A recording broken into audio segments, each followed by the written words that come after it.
अभी हम बात करेंगे कैथोड रेज की प्रॉपर्टीज़ के हवाले से।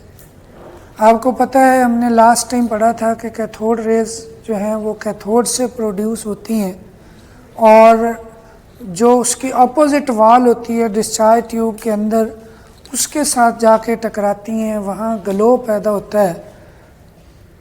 अब ये था कि रेज हैं कैसी, उनका चार्ज क्या है या किस किस्म की प्रॉपर्टीज़ रखती हैं, तो वन बाय वन हम उनको डिस्कस करेंगे। जिसमें सबसे पहले तो ये देखना था कि इनके ऊपर चार्ज है या नहीं है। लास्ट टाइम भी शायद हमने इस पे बात की हो कि डिस्चार्ज ट्यूब के अंदर जब हम कैथोड रेज को लेंगे, एक सेटअप जो हमने बनाया हुआ है उसमें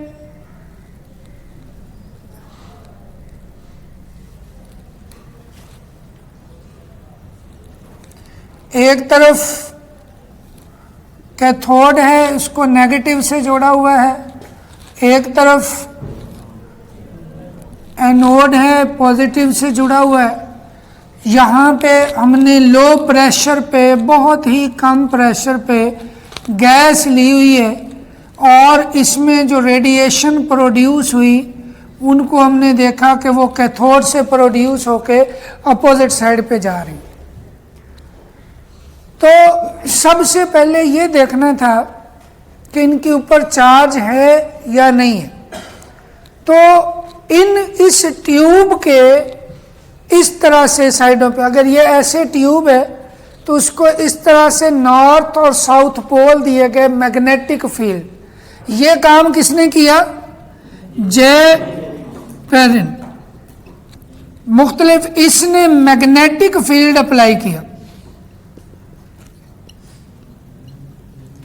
मैग्नेटिक फील्ड अप्लाई करने से इसने देखा कि अगर हम ये इसकी बैक साइड पे इधर नॉर्थ पोल और इधर साउथ पोल रखते हैं तो ये रेडिएशन नीचे को डिफ्लेक्ट हुई। मतलब आम तौर पे ये होता है कि जब चार्ज बॉडी मैग्नेटिक फील्ड में आती है तो वो अपने रास्ते से हट जाती है, ठीक है। मूव करती हुई कोई भी चार्ज पार्टिकल जब वो मैग्नेटिक फील्ड में आएगा तो वो सीधा जाने के बजाय अपने रास्ते से हट जाएगा। डिफ्लेक्ट होना उसको कहते हैं, या वो सर्कुलर मोशन में जाएगा। अब इससे ये पता चला कि इस पॉइंट को, जो आपके बुक के मुताबिक मैं जा रहा हूं, इस पॉइंट को उन्होंने कहा जी ये 2 पॉइंट है जहां पे वो जाएंगे। अब क्या किया कि मैग्नेटिक फील्ड को हटाया गया। ये काम इसने किया 1895 में। 1897 में जे थॉमसन, उसने इलेक्ट्रिक फील्ड अप्लाई किया और मतलब यहां पे ऊपर पॉजिटिव प्लेट और नीचे नेगेटिव प्लेट रखी गई। तो ये रेडिएशन इस पॉइंट की तरफ मुड़ी, जहां वो जाके टकराई उस पॉइंट को उसने 3 पॉइंट कह ली। जब दोनों में से कोई भी फील्ड नहीं है, ना इलेक्ट्रिक फील्ड ना मैग्नेटिक फील्ड, फिर वो सीधी जा रही और सीधे जाने वाला पॉइंट 1 कह लें कि 1 पॉइंट पे जाके टकराती। अब इस पूरे अपरेटस का, इसकी पूरी डिटेल नेक्स्ट एक पूरा टॉपिक है, measurement of charge to mass ratio of cathode rays. वो मैं यहीं पे बता रहा हूं ताकि आपको वो फिर अलग से करने की जरूरत नहीं रहेगी। इससे ये भी पता चलता है कि इनके ऊपर चार्ज होता है और इनके ऊपर नेगेटिव चार्ज होता है। मैग्नेटिक फील्ड से पता चला कि इनके ऊपर चार्ज है। और कौन सा चार्ज है? जब हमने ये प्लेट रखी तो ये पॉजिटिव प्लेट की तरफ बेंट हो गई, डिफ्लेक्ट हो गई, जो ये जाहिर करती है कि इनके ऊपर चार्ज कौन सा है? नेगेटिव है। अब ये जो इलेक्ट्रिक और मैग्नेटिक फील्ड अप्लाई किए गए हैं उसकी पावर को चेंज किया गया। जो जे थॉमसन ने काम किया वो ये किया कि आप देखें, अगर सिर्फ मैग्नेटिक फील्ड हो तो ये पॉइंट 2 की तरफ जाए, सिर्फ इलेक्ट्रिक फील्ड हो तो पॉइंट 3 की तरफ जाए। अब उसने दोनों फील्ड एक साथ यूज किए। इलेक्ट्रिक फील्ड भी अप्लाई किया और मैग्नेटिक फील्ड। फिर उनकी पावर कम ज्यादा की, पावर को एडजस्ट करते गए, एडजस्ट करते करते ये था कि ये दोनों फील्ड का इफेक्ट एक दूसरे की वजह से कैंसिल हो जाए और रेडिएशन ना 3 पे जाए ना 2 पे जाए, ये सीधी 1 पे जाए। अब इलेक्ट्रिक और मैग्नेटिक फील्ड भी लगे हुए हैं, लेकिन वो जो रेडिएशन है वो जाके सीधी पॉइंट 1 पे जाके कोलाइड कर रही है। तो इसका उस वक्त जो इलेक्ट्रिक फील्ड की स्ट्रेंथ थी जो कि उस पे असरअंदाज हो रही है उसके चार्ज की वजह से, समझ आ रही बात। और मैग्नेटिक फील्ड की जो स्ट्रेंथ है वो उसके मैस पे डिपेंड कर रही होगी, मैस पे भी असरअंदाज होगी, मैस की वजह से वो अफेक्ट होगी। तो इन दोनों चीज़ों को यूज करते हुए उसने इनकी चार्ज टू मैस वैल्यू निकाली, कैथोड रेज की चार्ज टू मैस वैल्यू निकाली गई, चार्ज टू मैस रेशो निकाली गई। और उस वक्त जो चार्ज टू मैस रेशो निकाली गई थी वो तकरीबन सिमिलर है इलेक्ट्रॉन के बराबर। यही वजह है कि इन कैथोड रेज को इलेक्ट्रॉन भी कहा जाता है। किस बेस पे? चार्ज टू मैस रेशो की बेस के पे, कि charge to mass ratio cathode rays की और इलेक्ट्रॉन की जो है वो मिलती जुलती।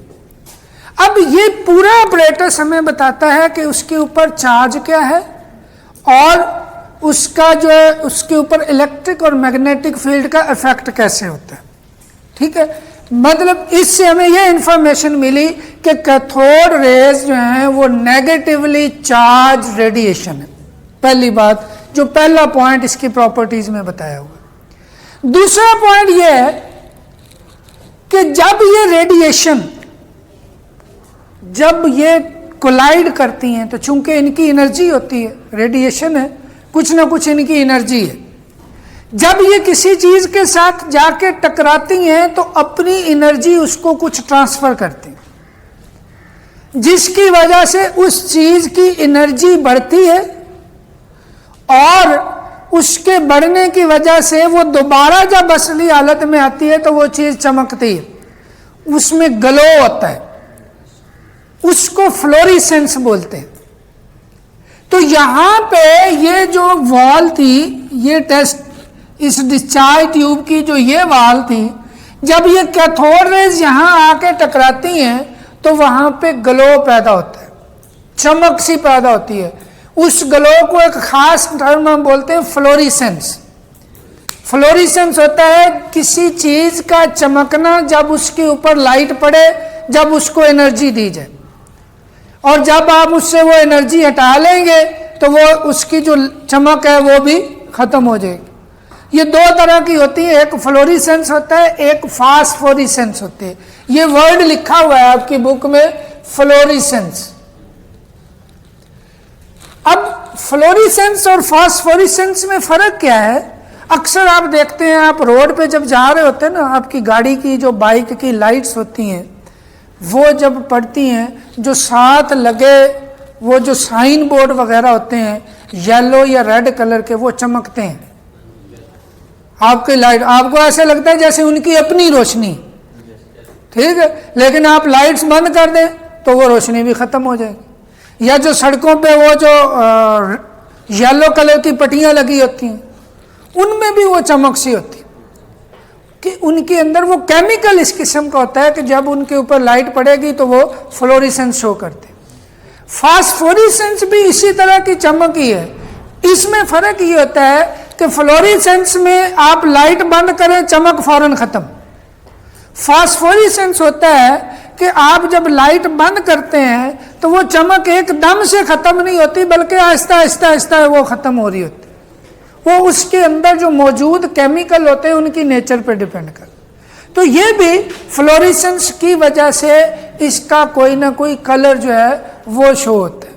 जैसे आप अपनी बुक्स में देखें तो यहाँ पे उसने बताया हुआ है कि जो एल्यूमिना है, एल्यूमिना, यहाँ पे एल्यूमिना एक्चुअली ये एल्यूमिनियम ऑक्साइड होता है, Al2O3। इसका बना हुआ ये मटेरियल लेंगे तो इसके ऊपर जब कैथोड रेज आके पड़ेंगी तो इसका कलर जो होगा वो रेड होगा और टिन स्टोन का येलो होगा। कि अगर आप इससे लेंगे तो क्या होगा, रेड कलर, और अगर टिन SN सिंबल है, टिन इसको बोलते हैं, इसका वो पत्थर इसकी बनी हुई है डिस्चार्ज ट्यूब होगी, इसके ऊपर जाके ये गिरेगा तो उससे ये क्या होगा, येलो कलर शो करेगा।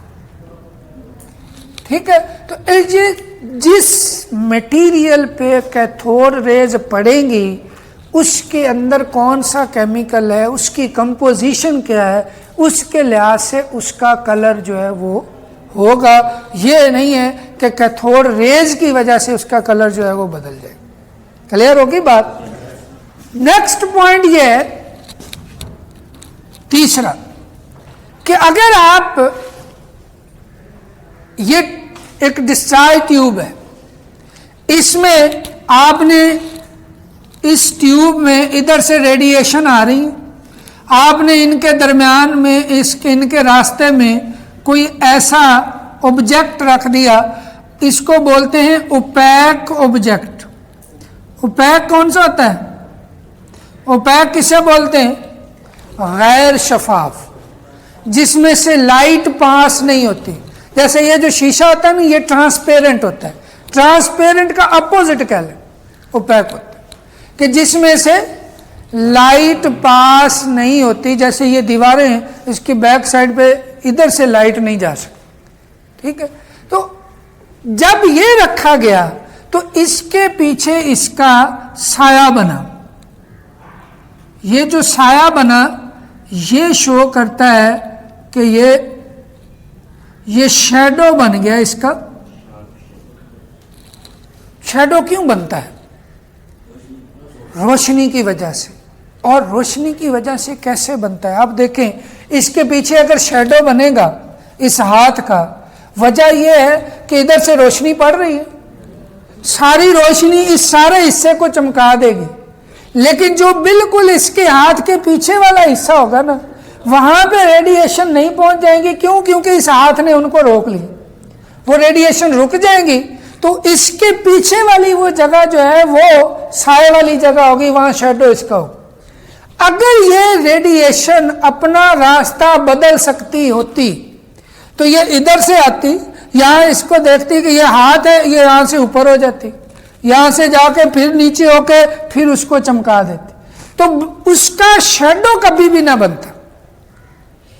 किसी भी चीज का अगर रेडिएशन अपना रास्ता बदल सकती होती तो किसी चीज का शैडो नहीं बनना था। इनके रास्ते में भी ओपैक ऑब्जेक्ट रखने से शैडो बनने का मतलब यह है कि ये रेडिएशन अपना रास्ता नहीं बदल सकती। बस ये होता है कि जो इनके रास्ते में आएगा उससे टकरा के रिफ्लेक्ट हो सकती हैं, लेकिन उसको देख के मुड़ नहीं सकती। तो ये इससे ये साबित होता है कि जो कैथोड रेज हैं ये स्ट्रेट लाइन में ट्रेवल करती हैं, स्ट्रेट डायरेक्शन में ट्रैवल करती हैं, अपना रास्ता बदल नहीं सकती। हाँ, कोई ऑब्जेक्ट होगा तो उसके साथ कोलाइड कर देंगी, उसके साथ टकरा के रिफ्लेक्ट हो सकती हैं, लेकिन अपना रास्ता बदल नहीं सकती। तो ये एक प्रॉपर्टी इसकी बताई गई है। नेक्स्ट फोर्थ पॉइंट जो है वो ये है कि इस कैथोड रेज के रास्ते में एक व्हील रखा गया, पैडल लाइक व्हील। अगर आपको याद हो, आपने कभी ऑब्जर्व किया हो, तो बाज़ मस्जिदों में जो गुंबद होता है उसके ऊपर एक वो फिरकी सी लगी होती, बाज़ हवा चलती है तो वो मूव कर रही होती। या आमतौर पे ये जो ट्रैक्टर या ट्रक वगैरह होते हैं उन्होंने भी आगे फ्रंट पे वो पंखे से लगाए होते हैं, जब वो चलते हैं ट्रैक्टर वगैरह तो वो आगे से वो मूव कर रहे होते हैं। या वो छोटे बच्चों को ना बाद दफ़ा खिलौने वाले लेके आते हैं, वो हाथ में होती है उनके, वो आगे कागज़ की बनी है, वो लेके जब उसको भागते हैं तो वो घूमना शुरू हो जाती। अब वो किस वजह से है, इसका मूव करना, कोई भी चीज़ मूव खुद तो नहीं ना कर सकती, जब उसके ऊपर फोर्स लगती है तो मूव करती है। अब इस व्हील ने भी घूमना शुरू कर दिया जब इसके ऊपर रेडिएशन या कैथोड रेज पड़ी। इसका मतलब ये है कि अगर ये रेडिएशन होती सिंपल, तो रोशनी का तो काम होता है टकरा के रिफ्लेक्ट हो जाना, ये फोर्स तो नहीं ना लगा सकते। फोर्स अगर कोई चीज लगा रही है तो इट्स मीन इनका कोई मैस है, कोई पार्टिकल है जो एक वेलोसिटी के साथ, आप देखें ना, आप सिंपल रेडिएशन जो है, सूरज की रेडिएशन हम तक आ रही है और वो रेडिएशन हमें फोर्स नहीं लगा रही, धक्का नहीं लगा रही।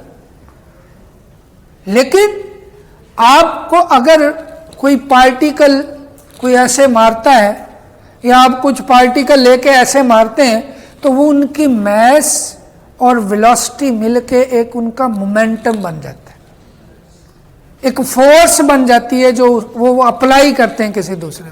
तो यहाँ पे भी ये इलेक्ट्रॉन जब ये इसको घुमा रहे हैं, इसका मतलब उन्होंने फोर्स लगाई है, और वो फोर्स कौन सी है? मोमेंटम की शक्ल में।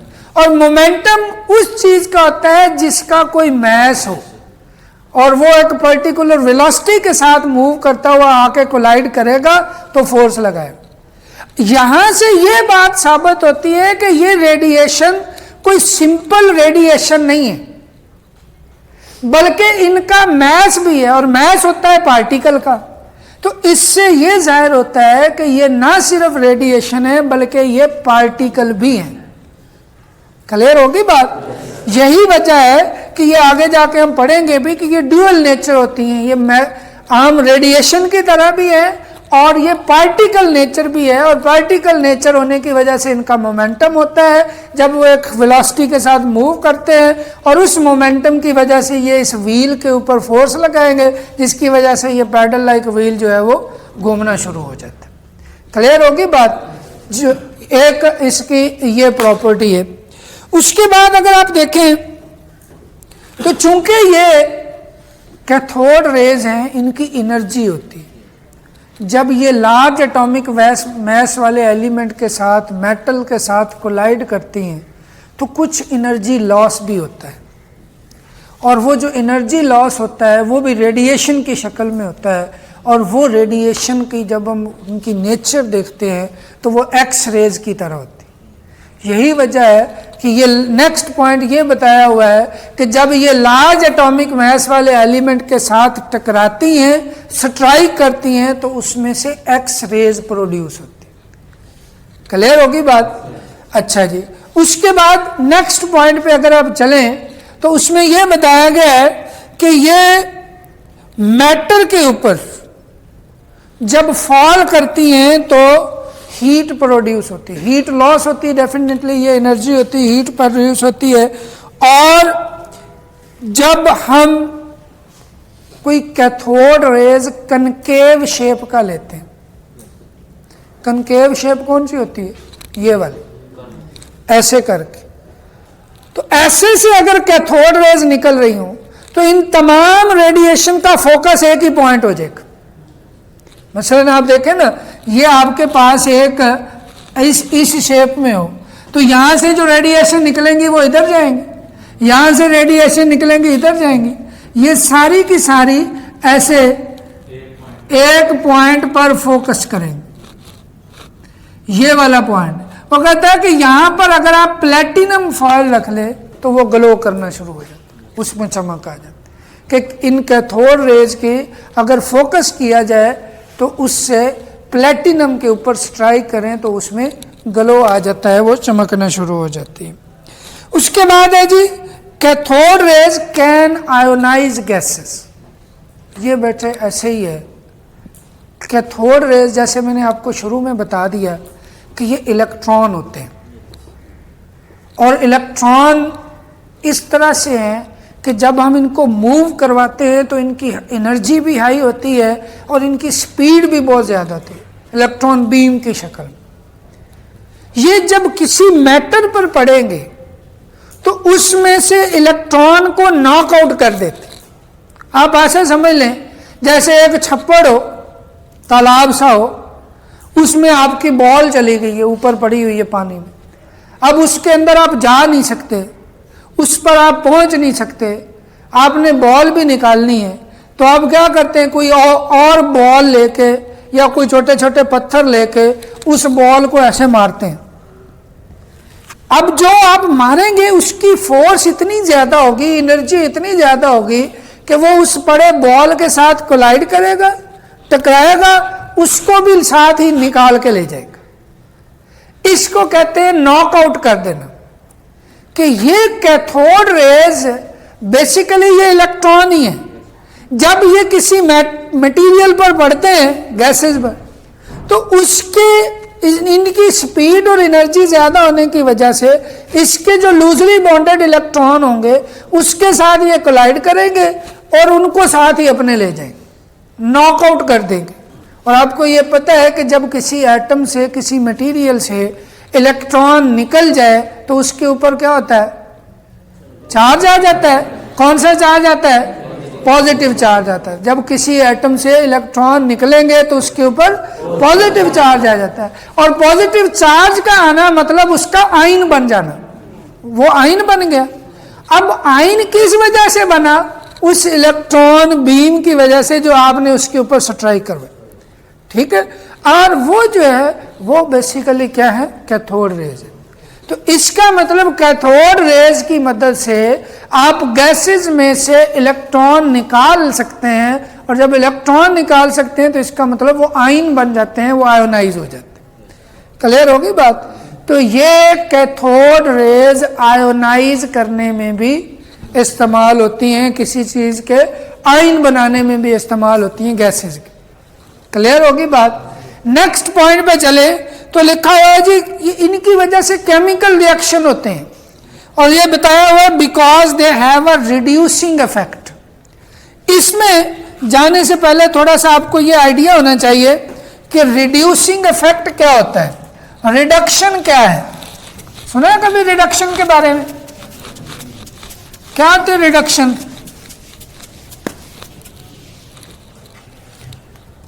जी, removal of electron, removal of hydrogen, addition of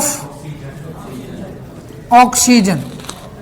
ये तीन काम हो इस प्रोसेस को बोलते हैं ऑक्सीडेशन। क्या बोलते हैं? इन तीन में से कोई एक काम भी होगा या तीनों होंगे तो वो क्या है? ऑक्सीडेशन। लेकिन अगर इसका अपोजिट किया जाए, मसलन आप बात कर रहे हैं रिमूवल ऑफ इलेक्ट्रॉन की, रिमूवल ऑफ इलेक्ट्रॉन की बजाय एडिशन ऑफ इलेक्ट्रॉन करें तो इसका अपोजिट हो जाएगा और वो होगा क्या? रिडक्शन। उस प्रोसेस को क्या बोलते हैं? रिडक्शन। इसी तरह इसका उलट करेंगे वो भी रिडक्शन, इसका उलट करेंगे वो भी रिडक्शन। अभी हमारा इससे सिर्फ कंसर्न है इलेक्ट्रॉन्स। कैथोड रेज को हम क्या कह रहे हैं? इलेक्ट्रॉन। जब हम किसी चीज को कैथोड रेज दे रहे हैं इसका मतलब हम उसको क्या दे रहे हैं? इलेक्ट्रॉन। इसका मतलब उसमें इलेक्ट्रॉन की एडिशन हो रही है। इलेक्ट्रॉन की एडिशन हो रही है तो वो क्या होगा? रिडक्शन या ऑक्सीडेशन? रिडक्शन होगा। मतलब ये हुआ कि ये ऐसी रेज हैं जिनकी वजह से किसी चीज की रिडक्शन होती है। जब हम उनको देंगे इसका मतलब हम इलेक्ट्रॉन देंगे। तो ये जो रिडक्शन है ये कौन काज कर रहा है? Cathode rays. इसी वजह से इनको कहा गया है कि ये रिड्यूसिंग इफेक्ट रखती हैं। ये क्या रखती है? रिड्यूसिंग इफेक्ट रखती हैं क्योंकि ये रिडक्शन काज करती हैं जब ये मटेरियल पर पड़ेंगे। ठीक है। इसके अलावा ये बताया हुआ है कि ये थिन मेटल फॉइल जो है, मतलब बारीक सी जो होती है तय, वो एल्यूमिनियम की या गोल्ड की उसमें से पास हो सकती हैं। और सिंपली बाय कैलकुलेशन ये पता चला कि इनकी चार्ज टू मास रेशो जो है वो इलेक्ट्रॉन की चार्ज टू मास रेशो के करीब करीब है या सिमिलर है। यही वजह है कि हम इनको कैथोड रेज की बजाय साथ साथ हम इनको इलेक्ट्रॉन भी कहते हैं। ठीक है। ये था प्रॉपर्टीज़ ऑफ कैथोड रेज। ये सारी आपने याद करनी है। इसमें से मुख्तलिफ पॉइंट्स हैं जो शॉर्ट क्वेश्चन में भी पूछे जा सकते हैं।